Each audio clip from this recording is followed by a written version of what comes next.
Naam, ukiachana na yule Captain America wa kwenye movie, sasa huku tuna Captain Africa ambaye ametumwa kulikomboa bara la Afrika kutoka kwenye minyororo ya ukoloni, kutoka kutufungua kwenye minyororo ya ukoloni. Na katika hatua moja kubwa zaidi aliyoifanya ambayo imetuma mawimbi katika dunia nzima ni kutengeneza kiwanda cha kutengeneza dawa asilia, ambazo dawa hizi asilia zitaingia kwenye mifumo ya sekta ya afya katika taifa la Burkina Faso. Dawa asilia. Napokuambia dawa asilia, dawa ambazo zitatumia mimea tulionayo huku Afrika. Kwa sababu Afrika, kumbukeni, imebarikiwa kwa kila kitu. Na ni hatua kubwa sana ambayo Mwamba ameamua kuifanya. Hii yote ni katika kuhakikisha kuwa tunaondokana kabisa na ukoloni, lakini pia tuache kuagiza dawa kutoka nje, kwa sababu mwisho wa siku adui yako ndio ambaye umemkabidhi afya yako. Itakuwaje kuwaje? Kwa sababu madawa yanayotengenezewa huko, kumbuka, wale ni wafanyabiashara. Na wafanyabiashara hawa kwenye makampuni haya au viwanda hivi vya kutengeneza dawa, wana kauli moja huwa wanatumia, wanasema mgonjwa anayepona sio mteja mzuri. Ili huyu mteja aendelee kuja, kwa hiyo utapewa dawa za kutibu kongosho, lakini dawa hiyo itaenda kutibua kwenye ini ili kesho urudi tena. Utaenda kutibu ini, dawa hiyo itaenda kutibua swala la figo. Ukiwa unatibu figo, dawa hiyo itaenda kutibua tena kitu kingine. Kwa nini? Kwa sababu ya kauli wanayosema kuwa mgonjwa anayepona sio mteja mzuri. Na tiba pekee inakopatikana katika hii dunia, naweza kusema, tunajua ziko tiba huko, lakini mimi naongelea nyumbani kwetu Afrika. Ni Afrika ndio inaweza ikapatikana tiba ambayo ni tiba asilia na ambayo itaponya mwili wako kabisa. Ninaongea hivi kwa sababu gani? Kwa sababu kumbuka, haya madawa yanayotengenezwa viwandani daima huwa yana chembe za plastiki. Na mwili wako wewe haukuumbwa na Mungu uweze kumeng'enya plastiki. Haukuumbwa uweze kumeng'enya hivyo. Yaani dawa hizi dawa zinatengenezwa giza chembe hiyo, na mwili haujaumbwa hivyo. Lakini wewe kumbuka, umeumbwa kwa udongo. Manake unapochukua dawa moja kwa moja kutoka kwenye mimea na kuzileta alafu ukaanza kuzitumia, yani kwenye hizi maabara zetu za Kiafrika, jambo ambalo watu wa nje, watu wa Ulaya wamekuwa wakikataa, wamekuwa wakipinga. Unapochukua ile dawa, manake unapoinywa ile dawa au unapotafuna mmea ule ambao ni dawa, mwili wako utameng'enya kwa 100% na kuenda utavunja kwa 100% na kupeleka kwenye mwili mzima na kupeleka kwenye tatizo ambalo lipo. Ndio maana tunashauriwa sana kula sana tangawizi, vitunguu swaumu, kula sana malimao. Umeona, kula sana vitu ambavyo vile ni vya afya, ukiacha hizi junk foods. Junk foods ni vitu vingi tu, kama machipsi chipsi mayai. Naona vijana wengi sana machipsi mayai. Sasa hivi vijana wameingia kwenye energy drink.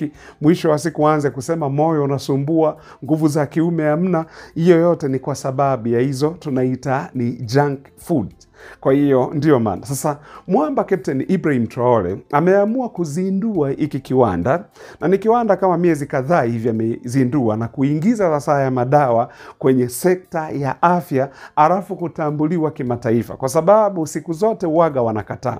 Mtakumbuka vizuri sana wakati ambapo ugonjwa wa corona ulipotokea duniani, kabla kile kipindi kulikuwa bado shirika la afya halijapata chanjo.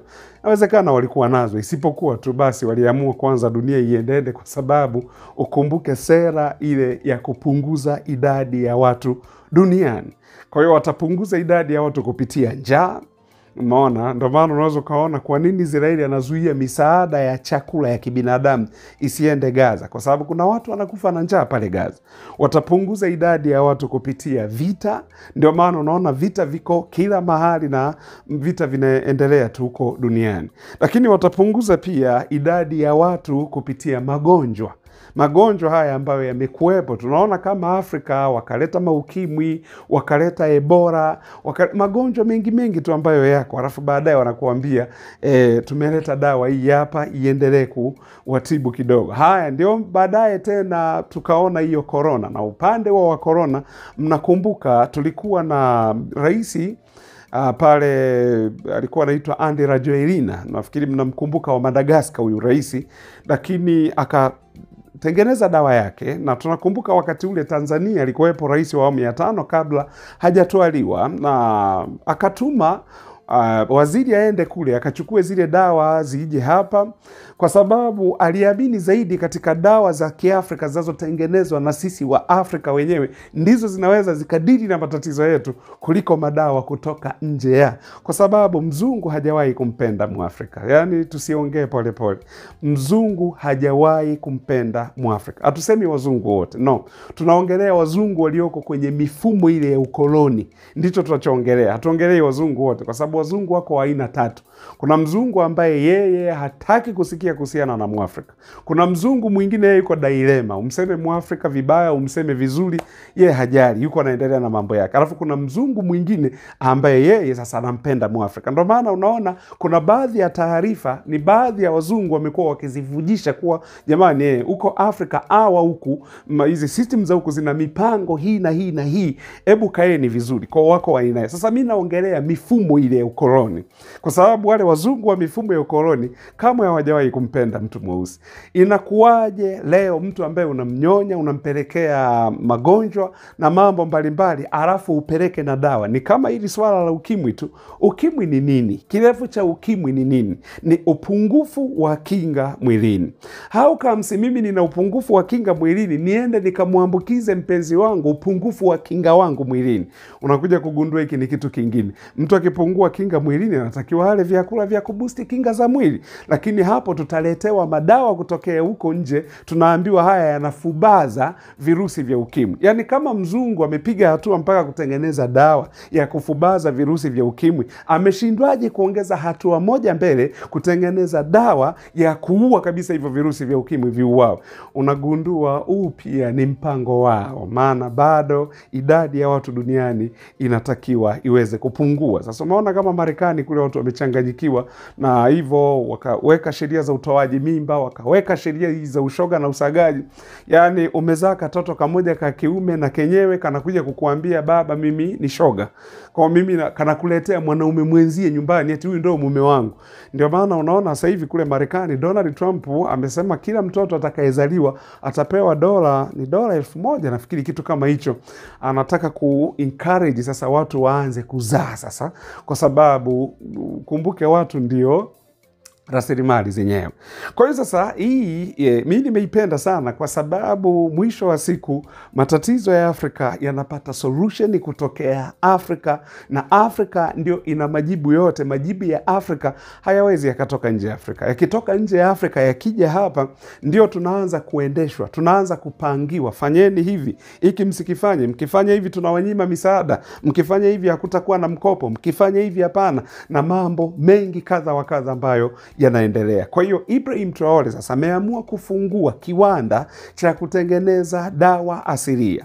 Hiki kiwanda kwanza, lengo la kwanza ni kumtibu kabisa mwana Burkina Faso au Muafrika atibiwe kwa 100%, na sio hizi dawa ambazo zinatibu hiki zinaenda kusababisha ugonjwa mwingine, kwa sababu ile ni biashara. Lakini Afrika hatufanyagi biashara na uhai wa watu.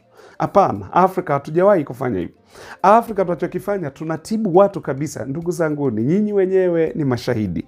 Mmewahi kushuhudia kama sio ndugu yako, kuna jamaa yako ama kuna rafiki yako, unaonaga mtu amevunjika mguu au amevunjika mkono, anaweza katibiwa kwa hizi njia za kimagharibi. Unakuta anafungwa lile ni mhogo, alafu baada ya wiki 5 anamwambia njoo ufungue, wakuta mfupa kwanza umepishana, yani haujaunga mfupa, yani hivyo.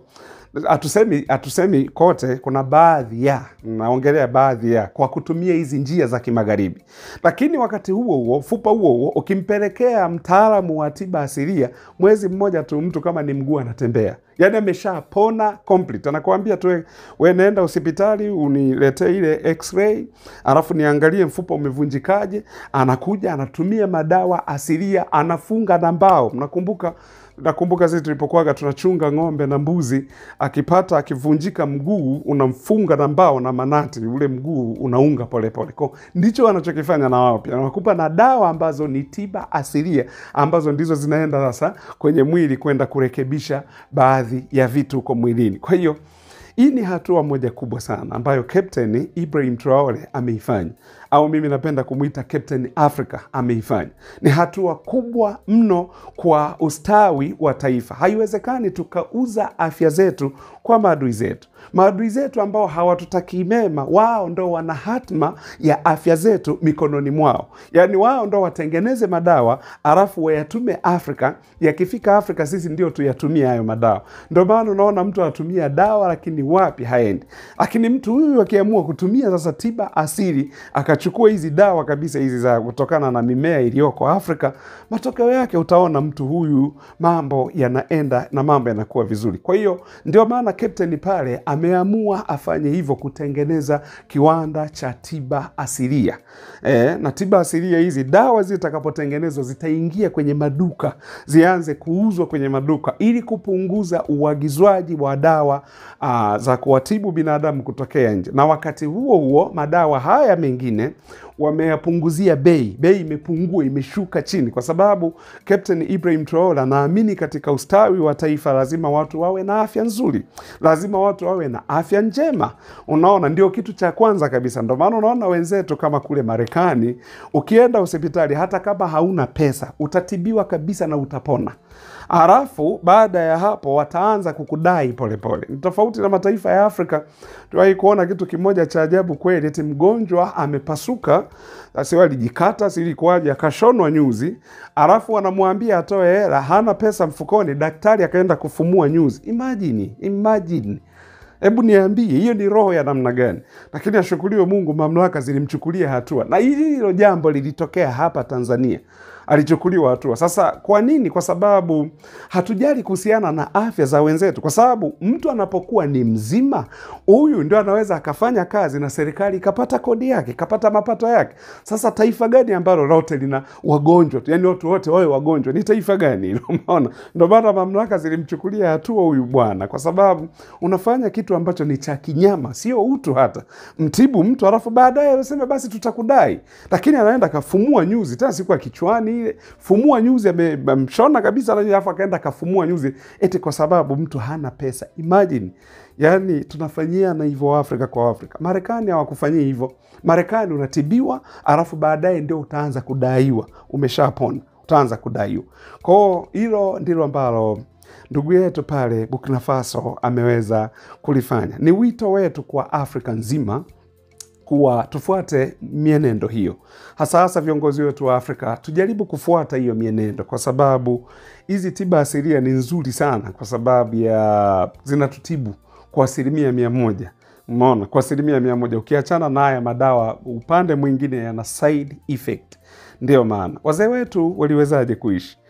Siku hizi wametuletea mambo haya ya uzazi wa mpango na njia mbalimbali za uzazi wa mpango, lakini pia na zenyewe zina madhara. Ila tulikuwa na njia zetu za madawa yetu Afrika. Wazazi wetu au wale wazee wetu zamani, unaona watoto wamepishana miaka mitatu au minne, na hakukuwa na hizo njia za uzazi wa mpango. Hii yote ni kwa sababu ya wanataka kupunguza idadi ya watu.